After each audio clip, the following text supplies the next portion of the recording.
जितु आपतन कोण क्या कह जाए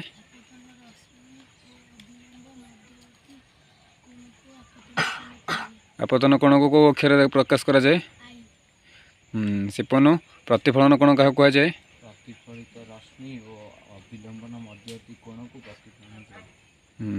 शंकु प्रतिफलन नियम प्रतिफलित रश्मि अभिलंब और आपतन बिंदु एक समतल अवस्थान करती।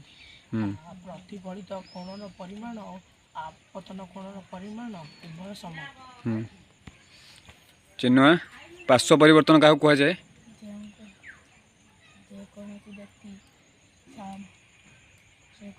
समतल दर्पण सम्मुखें ठिया हेले ताहार प्रतिबिंब बाम हाथ डाण हाथ पड़ी और डाण हाथ बाम हाथ पड़ी देखा जाए ताहाको पार्श्व परिवर्तन कहा जाए।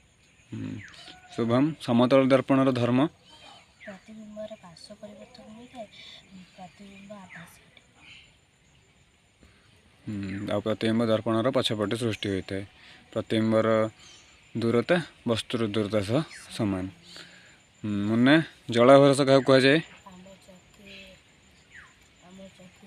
कलिमिका और स्वच्छ बोतल मध्य एक स्वच्छ तरल पदार्थ है ताहाको हमें जलाभरस कहते। आर्यन चक्षु लेंस कार्य चक्षु लेंस जेकोसी वस्तु आसुवा आलोक को आम चक्षु मध्य मुकुरिका उपर आनी पकाई था।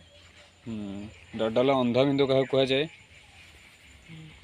नेत्र स्नायु और मुकुरिकार मिलन स्थल कौन स्नायुकोश न थाए तेणु यही स्थान में आलोक पड़े कौन वस्तु देखी हुए ना यही बिंदु को अंधबिंदु कह।